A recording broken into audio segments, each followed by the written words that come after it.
Behind the walls of the Wayne County Juvenile Detention Facility downtown, a quiet crisis unfolds every day. You go there and you say, I'm gonna go do my job, but I don't wanna risk my life while doing it. Tonight, current and former staff inside the JDF are blowing the whistle on a problem they say has gotten so bad it has put everyone inside in harm's way. Very dangerous, hostile, not enough staff, we're very outnumbered.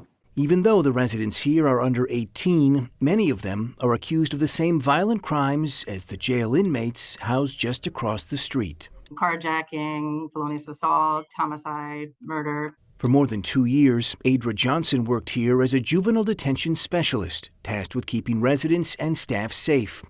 When she started, she was impressed at how well the JDF was run, but says everything changed starting with the pandemic. Staff quit in droves, while the number of residents began to rise. It just seems like the bottom fell out. Per shift, I would say we were easily down 15 to 20 individuals. Even though there are fewer staff in the building now, more of them are sustaining injuries. Since 2019, the number of staff attacked inside the JDF has more than tripled, from 11 in 2019 to 35 just last year. Sometimes there's only one man in the building. This current employee spoke to us in shadow because the county would not grant him permission to do an interview.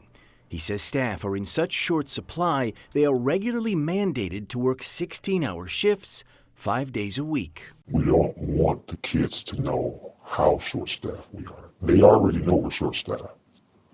We just don't want them to know how short-staffed. The JDF is made up of 10 pods that house up to 20 residents in their own locked rooms. 2 detention specialists are supposed to be assigned to each pod, but because of severe understaffing, most pods are lucky to have just one. How often were you the only employee working on a pod?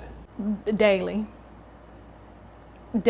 all 5 days of my shift. I was the only person on a pod and sometimes watching multiple pods. I would literally go to the pods and there would be no staff at all.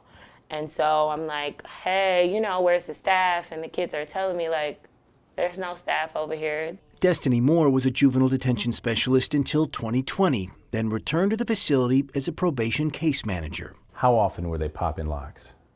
Almost every other day, every week. Popping locks is when a resident breaks out of their cell by jamming something in their door or manipulating the lock itself. To make it harder to escape, staff recently added secondary locks to the doors. Now they know how to unlatch them. What do we do next? Started putting duct tape over them to make it harder for them to unlatch. On May 28th, things got as bad as they have ever been here when a resident was able to pop his lock and gain access to a guard's keys, triggering what staff called a riot. He was able to get out of his room first and then let other residents out of their room. And they completely damaged anything inside on the pod. Employees feared for their own safety, according to an internal investigation, with the supervisor telling staff, "We are outnumbered." All staff, most of them women, were ordered off the floor. At least one refused, coming to the aid of residents being beaten. The riot lasted nearly an hour. By the time it was over, 18 juveniles had escaped from 4 different pods. 2 needed medical treatment, and thousands of dollars in county property was destroyed. They shouldn't have been surprised by this. Not at all. Why did it have to get to the point where we have a riot? How many JDS are working? How many do you have hired that are working? I'd have to go back and look at that data from our personnel department. Melissa Fernandez is the division director of Wayne County Juvenile and Youth Services. Even though she knew our interview was about understaffing at the JDF, she came unprepared to answer even basic questions or provided answers that were simply wrong. We have about 75% filled. There are 25% vacancies as of today. Actually, it's much worse than that. The county's own numbers show that of 109 budgeted positions for juvenile detention specialists, only 41 are filled today, meaning well more than 60% of the jobs are vacant. Often, staff tell us, there's only one male staffer working on a shift. Is that safe? There is no requirement by the state of Michigan when it comes to child caring institution rules that dictates that cannot be a staffing pattern. I understand, but this isn't typical childcare. We're talking about people that have been charged with violent crimes, including up to Absolutely. murder. So is it safe?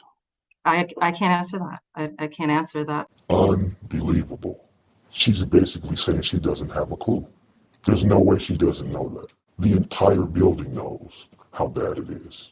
Fernandez said the county is doing its best to manage a problem affecting facilities nationwide. They are aggressively recruiting to hire new employees and believe at least some of today's problems will be lessened when the county opens the new justice facility off I-75, hopefully a year from now. But too many employees have grown tired of waiting for help to arrive. Adria Johnson quit earlier this year and knows more will follow her out the door. It's a matter of time, before someone is severely, hurt. Something needs to change. And just this week, there was yet another attack on staff. On Monday night, after 3 juveniles got out of their rooms, one of them punched a female detention specialist in the head who ultimately needed medical treatment. It took Wayne County Sheriff's deputies to finally restore order. I'm Ross Jones, 7 Action News.